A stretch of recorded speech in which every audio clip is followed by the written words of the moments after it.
On your feet. Both of you." The officer's voice cut across the diner like a blade dragged over tin. "We don't serve people like you in here, and we sure as hell don't let you sit." The old man looked up slowly from his coffee. He did not reach for his cane. He did not raise his voice. He set his cup down without a sound, folded his hands on the table, and said, "We've already been served, officer. We were only finishing our breakfast." That was when Dale Hutchins reached across the table, lifted the old man's coffee cup, and poured it out across the plate. The eggs, the toast, the whole $7 meal, and then his eyes found the watch, the old scratched pocket watch resting beside the napkin.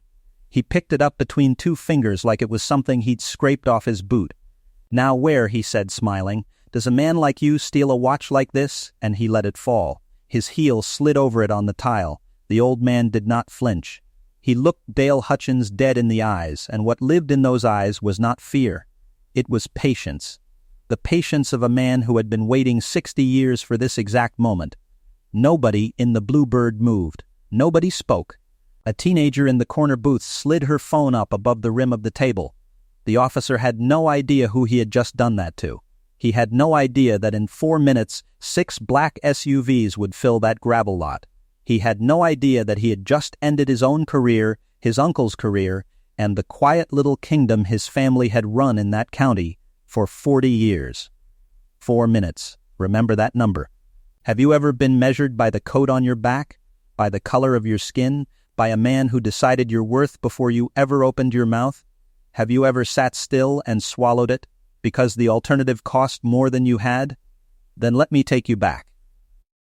90 minutes earlier, the morning came up gray and soft over Caldwell County, Georgia. The kind of morning that smells like wet pine and cold gravel and wood smoke off somebody's chimney 2 fields over.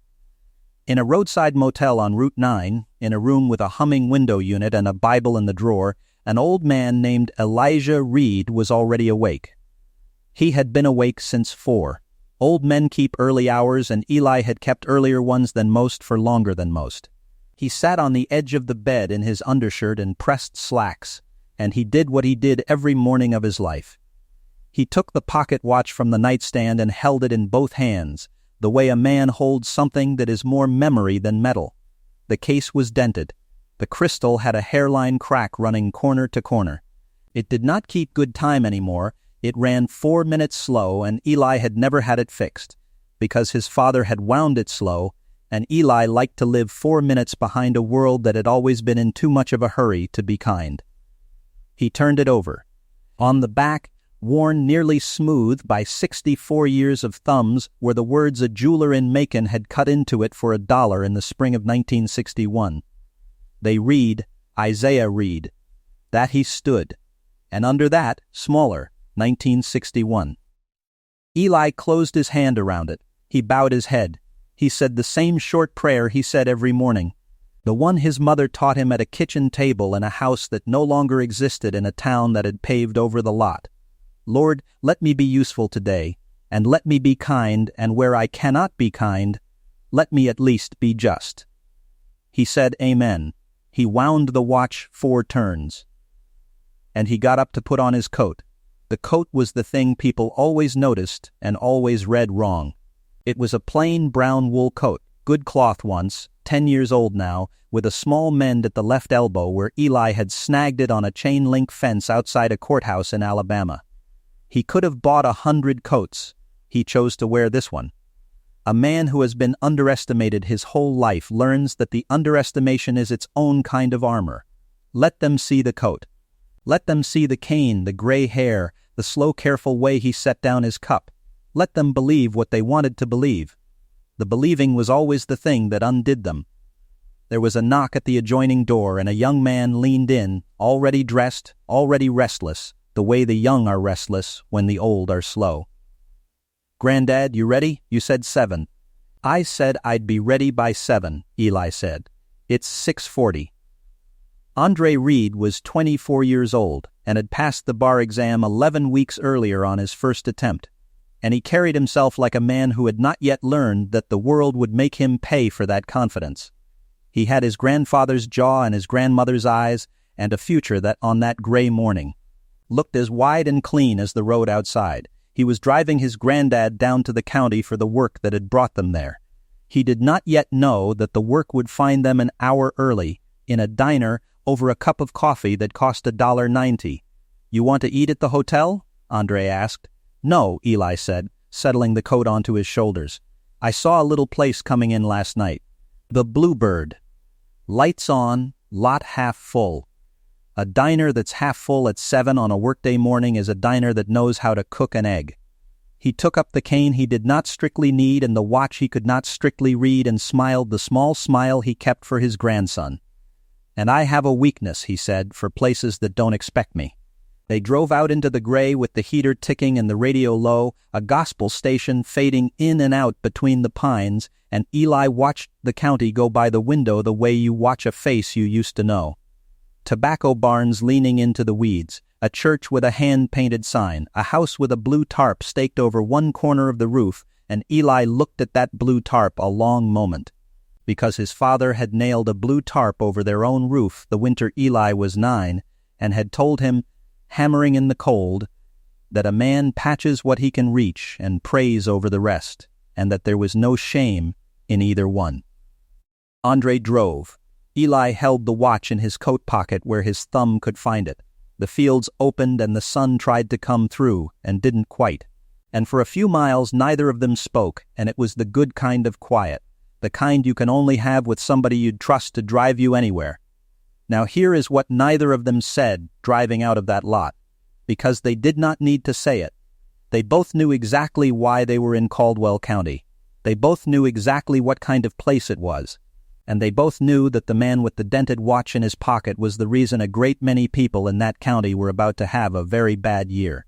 But before we get to that, before the SUVs, before the whiteface, before the whole rotten kingdom came down, you need to understand the kingdom. You need to understand the man who ran it and the men who let him. Because for 40 years Caldwell County had belonged to the Hutchins family. Roy Hutchins was the mayor of the town of Cooley, and had been for 16 years, and his father had been before him, and the courthouse on the square had a brass plaque with the family name on it that nobody could remember the reason for. Roy's brother-in-law was the county commissioner. Roy's golfing partner of 30 years was the chief of police, a heavy, slow-talking man named Buford Tanner, who everyone called Bud, and who had never once in his life told a Hutchins no. And the youngest of the clan, the one the family had decided early was not bright enough for office and not patient enough for business, they had given a badge. Officer Dale Hutchins was 34 years old. He had been a patrolman for 11 years and would be a patrolman until he retired, and everyone in Cooley understood this, including Dale, and the understanding had curdled in him into something mean. He could not rise. So he would rule. He ruled the stretch of Route 9 that ran past the truck stop and the Bluebird and the black neighborhoods on the south end of town that the county map still labeled, with no apparent shame, as the quarter. He ruled it with a radar gun and a tow contract his cousin owned, and a body camera that the official logs would later show malfunctioned on 41 separate occasions in 6 years, always. Always during a stop that ended in a complaint. There were complaints, Lord, there were complaints. 47 of them in 6 years, filed by hand at the front desk of the Cooley Police Department, and every single one of them had gone into a drawer in Bud Tanner's office and stayed there. A man named Otis Freeman complained that Dale had broken his taillight with a flashlight and then ticketed him for the broken taillight. A woman named Carla Briggs complained that Dale had made her stand on the shoulder of Route 9 in February rain for 50 minutes to think about her attitude. And 2 years before that gray morning, a 23-year-old named Deshaun Carter had gone into the holding cell at the Cooley Police Department breathing and had come out of it not breathing, and the county coroner, who happened to be Bud Tanner's brother-in-law, had ruled it natural causes. A 23-year-old natural causes. His mother had asked for the cell footage. The footage, she was told, had malfunctioned. That was the kingdom. That was the system that stood behind Dale Hutchins like a wall, that told him every single day in 100 quiet ways that there was no line he could cross, no person he could break, no complaint that would ever reach him. He believed it the way you believe in the ground under your feet. He had 11 years of evidence. And what Dale Hutchins did not know, what the whole sleeping kingdom of Cooley did not know, was that the wall had a crack in it. And the crack had a name, and the name was sitting in a corner booth at the Bluebird Diner at 6:55 that morning, in a plain brown coat, ordering eggs over medium and coffee black, and saying thank you to the waitress with the kind of courtesy that costs nothing, and that the powerful never seem to learn. You should know how Dale Hutchins spent the first hour of that morning, because it tells you everything. At 6:15 he pulled a delivery driver over on Route 9 for a turn signal the man had used, and held him on the shoulder for 20 minutes, and let him go with a warning and a smile that wasn't one, just to watch him sweat. At 6:40 he idled past the South End bus stop where the women who cleaned the motels waited in the cold, and slowed down and looked, and made sure they saw him looking, because the looking was the point. He wrote no ticket worth writing, he prevented no crime. He spent the first hour of the morning the way he spent every hour of every morning, reminding people who could not fight back that he could reach them whenever he liked. By the time he turned into the Bluebird's lot at 6:58, bored, warm, untouched, 11 years deep into the certainty that no one on earth could reach him back, he had no idea he had a clock running. None of them did. The whole kingdom had forgotten that clocks run on the powerless too.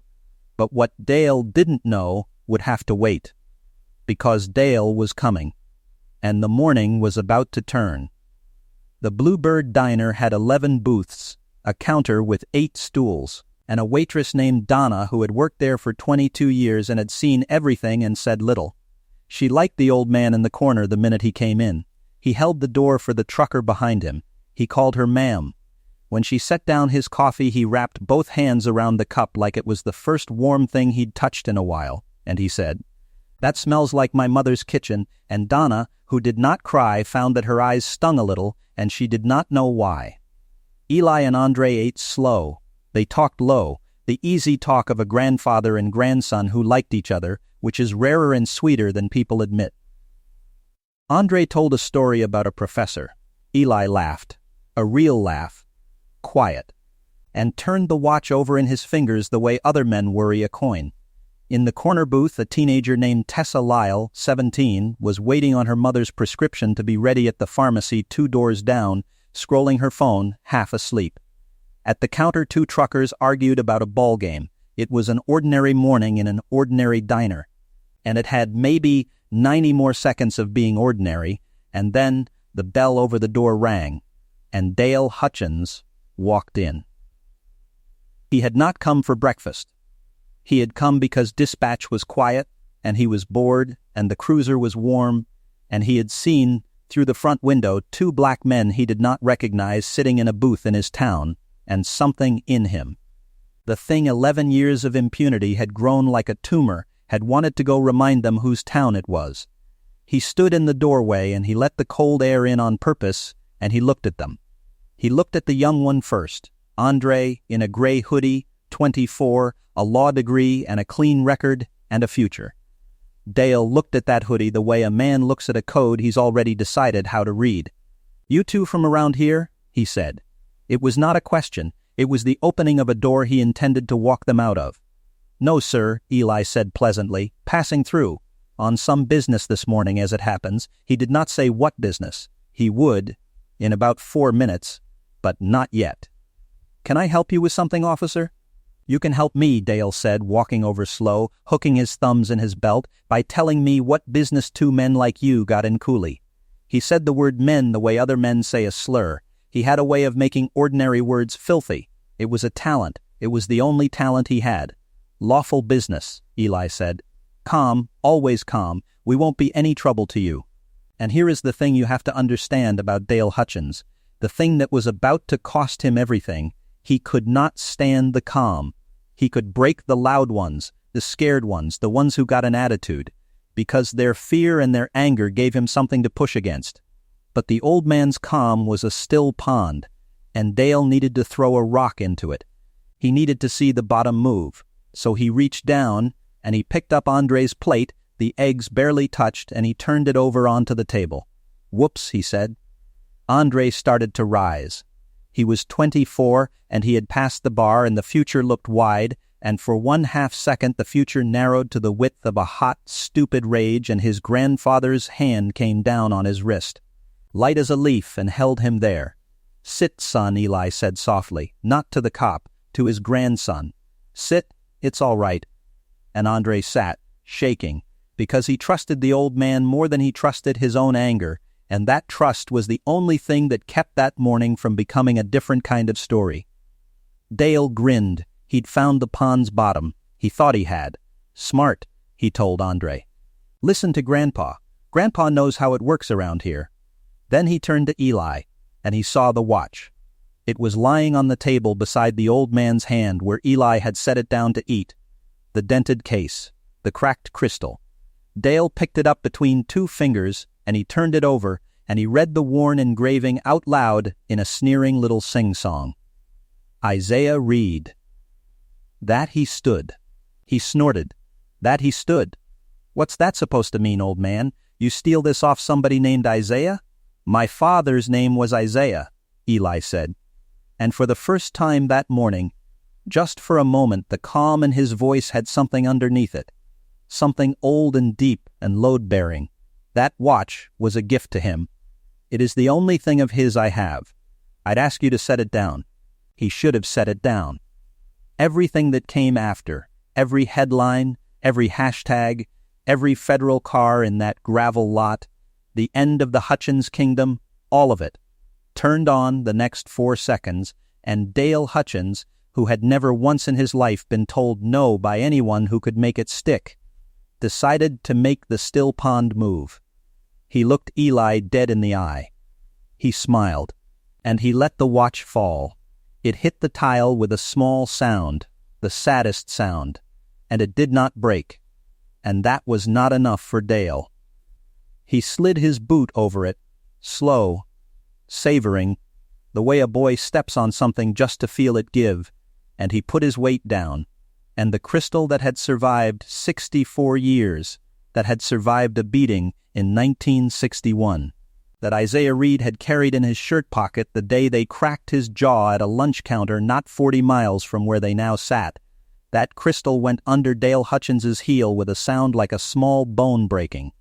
He twisted his foot, the hand of the watch sheared off, the case bent, and then he lifted his boot and looked down at the ruin of it and looked back up at the old man, waiting, finally, to see the still pond break. It did not break. Eli Reed looked down at the broken watch on the floor of the Bluebird Diner. He looked at it for a long moment. And then he looked up at Dale Hutchins, and his face was calm, and his eyes were dry, and his voice when it came was the steadiest thing in that room.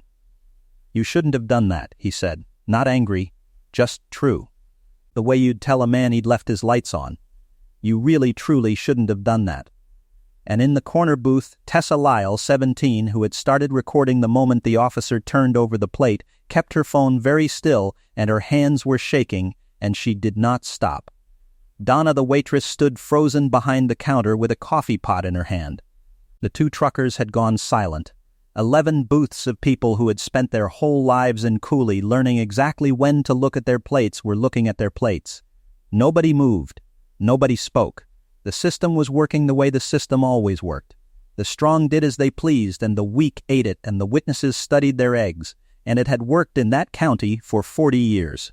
And Dale Hutchins, standing over a broken watch with his boots still warm from the breaking of it, had every reason on earth to believe it would work again. Now, let me tell you who the old man was, because the watch he carried was not the only thing he had inherited from Isaiah Reed.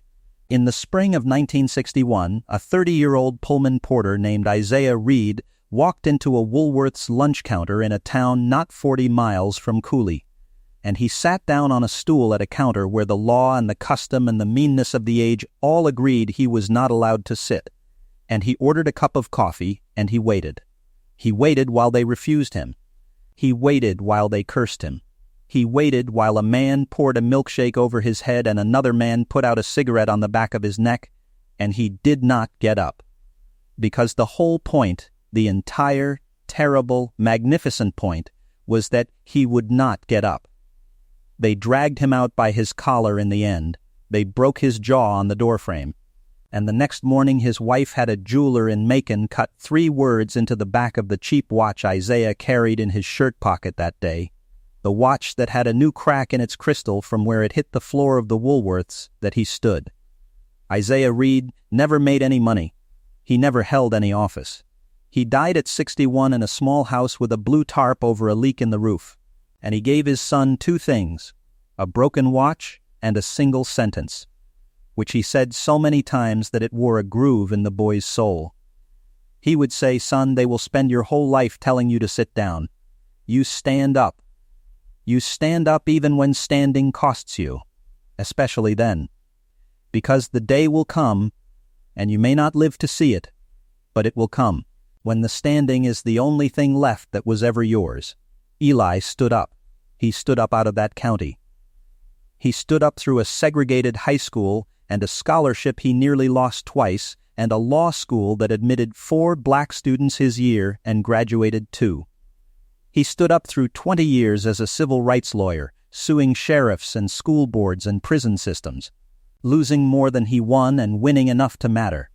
He stood up through the long, slow climb that nobody sees, the night drives and the motel rooms and the meals out of paper bags, until one day, 51 years after a man poured a milkshake over his father's head, the President of the United States stood Elijah Reed up in front of a Senate committee, and the Senate confirmed him. And Eli Reed became the Assistant Attorney General of the United States for the Civil Rights Division. He ran it, the whole of it. Every federal investigation into every police department in the country that broke the law under the color of the law, every pattern, every practice, every consent decree, every federal monitor crossed the desk of the quiet old man in the plain brown coat. He had taken apart sheriff's departments in 3 states. He had put federal monitors over cities 10 times the size of Cooley. And 11 weeks before that gray morning, a thick file had landed on his desk. 47 buried complaints, a dead 23-year-old, a coroner who was the chief's brother-in-law, and a county that one civil rights lawyer after another had warned him about for 30 years. The Civil Rights Division had opened a formal pattern or practice investigation into the Cooley, Georgia Police Department, and the Assistant Attorney General of the United States, who had grown up 40 miles from that lunch counter, who carried his murdered Justice Father's broken watch in his coat every day of his life, had decided that this one, of all the cities in the country, this one he would go and see for himself. Quietly, with his grandson driving, the week the agents arrived to begin the work. He had come to Cooley to take its kingdom apart with paper and law and patience, the slow, clean way, the way that lasts. And then an officer had poured out his coffee and turned over his grandson's plate and ground his father's watch under a boot heel and read the words that he stood out loud in a sneering little voice without the first idea of what they meant. Officer Dale Hutchins did not know he was on camera. He did not know there were 6 federal vehicles, a protective detail and a field team from the FBI's Civil Rights Office, fueled and waiting 8 minutes up Route 9 for the Assistant Attorney General's word to roll. He did not know that the old man, while his boot came down on that watch, had already, calmly, under the table, pressed a single button on the phone in his coat pocket, a button that dialed one number, the detail lead, and that the detail lead had answered on the first ring and heard everything, and had said 2 words into his own radio, "Move. Now," and he did not know the most important thing of all, the thing that no amount of family, no uncle in the mayor's office, no golfing buddy chief, no brother-in-law coroner could fix for him this time. He did not know that he had finally, after 11 years, after 47 complaints, after 1 dead boy, done the one thing the kingdom could not bury. He had done it in front of the one man in America who had spent his entire life learning exactly how to stand them up in court. 4 minutes. The clock was running. Dale Hutchins just didn't know it yet. "You shouldn't have done that," Eli had said. And Dale, riding high, laughed in his face. "Or what, old man? Or what?" He leaned down, both hands on the table, close enough that Eli could smell the coffee on his breath, and he said the words that by that evening would be on 3 million phone screens. "Let me explain something to you, Pops. People like you don't belong in here. People like you don't belong in Cooley. You finish your little breakfast and you take your grandson and you get back on the highway, and you remember where you are and you remember your place." He straightened up. "We clear?" "We're clear," Eli said. "Officer, are you familiar with Section 242 of Title 18 of the United States Code?" Dale blinked. "The what?" "Deprivation of rights under color of law," Eli said, in the same pleasant tone he'd used to order his eggs. "It's a federal crime. It's the one I've spent 30 years prosecuting. I only mention it because you're about to need a lawyer, and it would help him to know which statute to start with."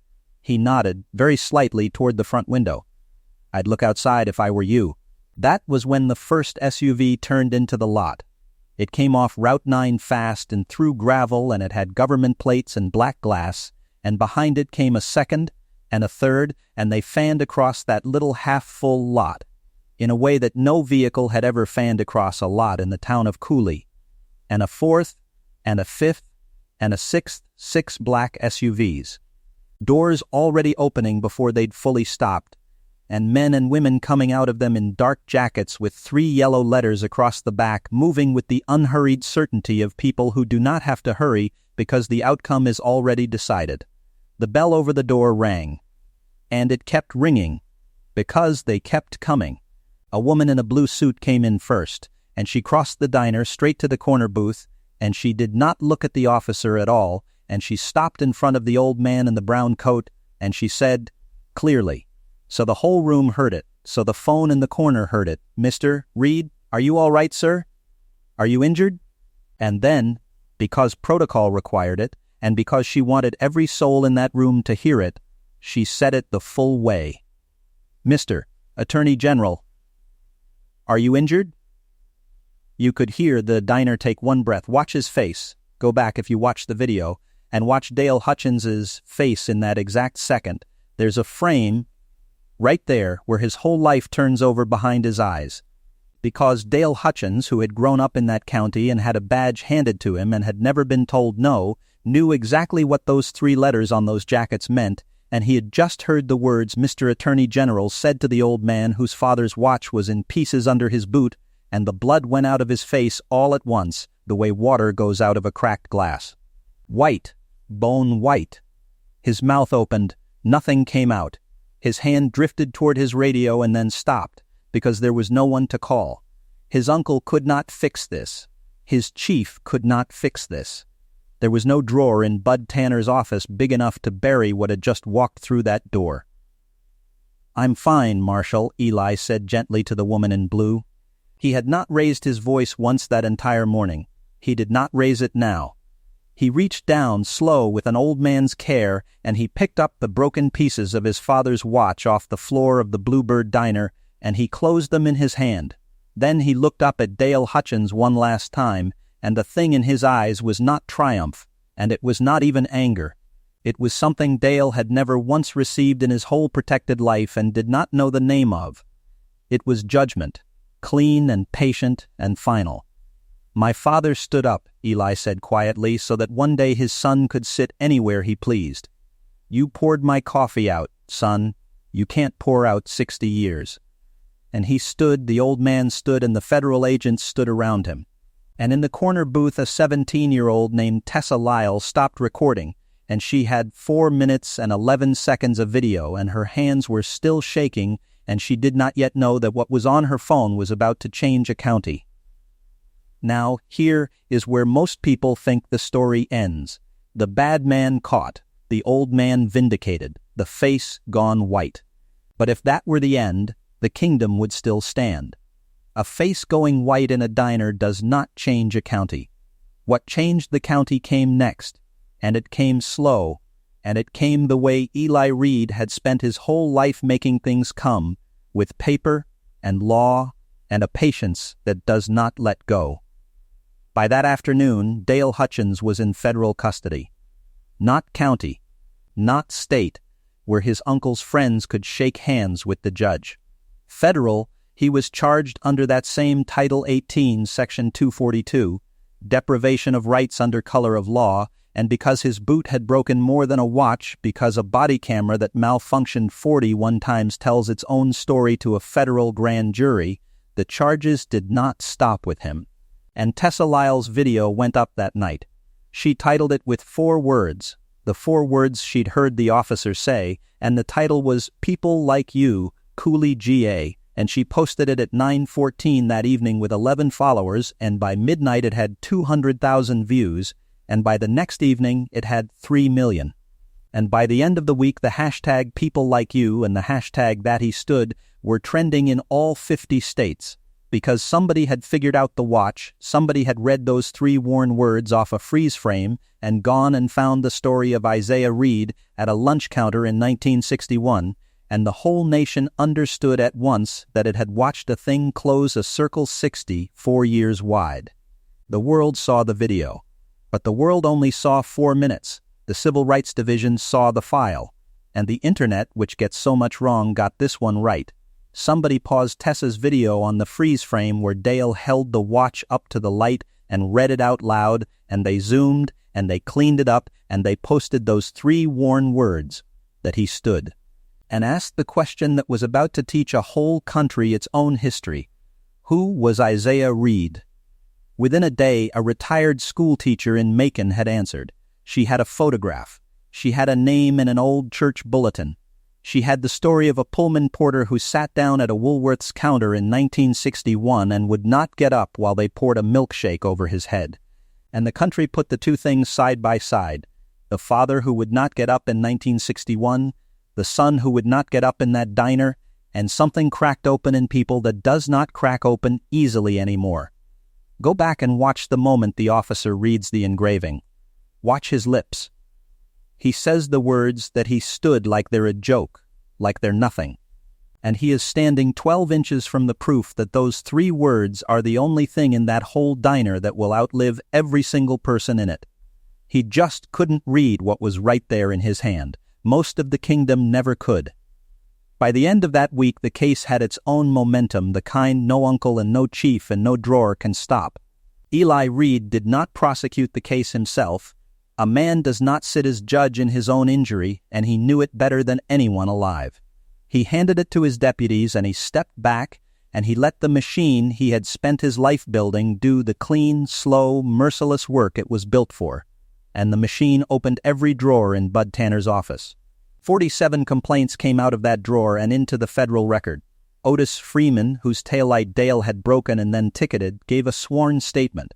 Carla Briggs, who'd stood in the February rain, gave a sworn statement. And the mother of Deshaun Carter, the 23-year-old who walked into a holding cell breathing and came out of it dead. The one the coroner had called natural causes, the mother who had been asking for 2 years for footage she was told had malfunctioned, got a knock on her door from a federal agent who told her gently that the Department of Justice was reopening her son's case, and that this time the footage had been recovered from a backup server the county didn't know existed, and that this time no one in Caldwell County had the power to make it disappear. Chief Buford Tanner was indicted for obstruction and for conspiracy to deprive rights, for the 47 drawers and the 41 malfunctions, and the cell footage he'd sworn was gone. He resigned the morning of the indictment, which spared him nothing. Mayor Roy Hutchins, who had spent 16 years and 4 decades of family name on the assurance that Cooley would always be theirs, gave one press conference in which he said the words "isolated incident" and "a few bad apples," and the camera held on his face while 3 million people who had already watched his nephew grind an old man's heirloom under a boot decided, all together, what they thought of the apples and the tree. He did not run for re-election. He did not finish his term. The county commission, his own brother-in-law presiding, voted to ask for his resignation and got it. The Department of Justice did what the Department of Justice does when a pattern becomes undeniable. It moved the Cooley investigation to its conclusion and filed for a consent decree. And the county, with a dead boy's case reopened and a viral video on 3 million screens and no money left to fight, signed it. A federal monitor was appointed over the Cooley Police Department, an outside woman with no cousins in the county and no drawer to bury anything in. Every body camera in the department was replaced and wired so it could not be turned off by the officer wearing it. Every complaint, by the terms of the decree, would go to the monitor, not the chief. The tow contract Dale's cousin owned was canceled. The quarter came off the county maps. Dale Hutchins pleaded out eventually, the way the protected ones do when the protection is gone and they finally understand they are alone, and he stood up in a federal courtroom. Stood up, finally.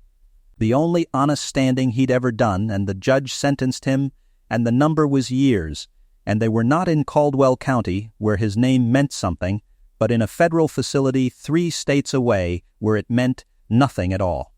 Deshaun Carter's mother received a settlement. The number was $4.5 million, and she said in a statement, through her lawyer, that there was no number that brought her son back, and she was right. And she also said that for 2 years she had been the only person in the county who believed it had not been natural causes, and that now the whole country believed her, and that this being believed was a thing she had stopped praying for because it had seemed too much to ask. She took the $4.5 million, and you will hear in a moment what she did with it. But first, there was a watch, and what happened to the watch is the heart of all of it. 1 year later, the Bluebird Diner still has 11 booths and a counter with 8 stools, and Donna still works there 23 years now, and she will tell you, if you sit at her counter, that she was standing right there with the coffee pot in her hand the morning it happened, and she will tell it the same way every time, and her eyes will sting a little at the same part. The part where the old man wrapped both hands around the cup like it was the first warm thing he'd touched in a while.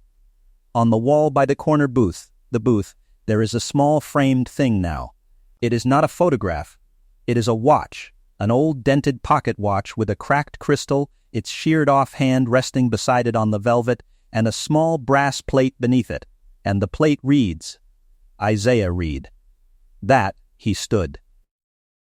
1961, and under that a second line, newer, and his son sat where he pleased. The diner did not ask Eli for the watch. He gave it to them. He had it set in the glass himself, broken exactly as Dale Hutchins left it, because, he said, some things you do not repair. You let them be broken on purpose, where people can see, so they remember what it cost and who paid it. There is a building on the south end of Cooley now, on the lot where the county maps used to say the quarter, and it is a new clean brick building with wide windows and a sign over the door, and the sign says the Isaiah Reed Center for Justice. It is a free legal aid clinic and a youth mentorship program in a small museum of 1 county's long road, and it was built with 2 gifts. The first was $4.5 million from a mother named Carter, who said her son Deshaun never got to be believed in life, and she wanted a place where other people's sons would be. The second gift was smaller and quieter and came from an old man in a brown coat who does not like his name on things, which is why the building carries his father's name instead. And there is a young man who works there, Andre Reed, who passed the bar on his first try, who sat in a booth one gray morning and felt the future narrow to the width of a hot, stupid rage, and felt his grandfather's hand come down light as a leaf and hold him there. Andre Reed turned down a job in Washington and came back to Cooley, Georgia, of all the places on God's earth. And he runs the legal aid clinic at the Isaiah Reed Center. And the first case he ever took there, pro bono, was Otis Freeman's broken taillight, and he won it. And Otis cried in the parking lot, and Andre understood then the thing his grandfather had been trying to teach him his whole life about why a man wears an old coat on purpose. Eli Reed retired the next spring. He is old now, properly old, and he sits on a porch in the mornings. And he keeps early hours, and he no longer carries a watch, because his watch is on a wall in a diner, and he likes it there. Sometimes a car will slow down on his road and somebody will get out and want to shake his hand and tell him they saw the video, and he is always kind to them, and he always says the same thing. He says, "I didn't do anything. I just sat still and let a man tell the whole world the truth about himself." And then he tells them about his father, and the lunch counter, and the milkshake, and the 3 words, and they go away quieter than they came, which is the only thing he ever wanted. So, that's the story. A man poured out an old man's coffee in a half-empty diner one gray morning, and turned over a plate, and ground a father's watch under his boot, and read 3 words out loud that he was too small to understand, and 4 minutes later 6 black SUVs filled the parking lot, and a kingdom that had stood for 40 years began to fall. It fell slow, but it fell.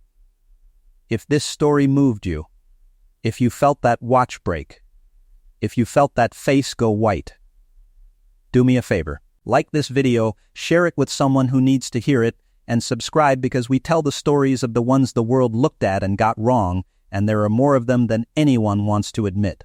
And before you go, sit with one question and put your answer in the comments because I read them. Have you ever been in that diner, not as the officer, not as the old man, but as one of the people in the other booths, the ones who looked down at their plates? What did you do? What do you wish you'd done? But here's what really gets me. Here's the part I can't put down. It isn't the SUVs. Everybody remembers the SUVs. It isn't even the white face, though Lord knows I understand why people watch that part twice. No, what gets me is the 4 minutes the watch ran slow.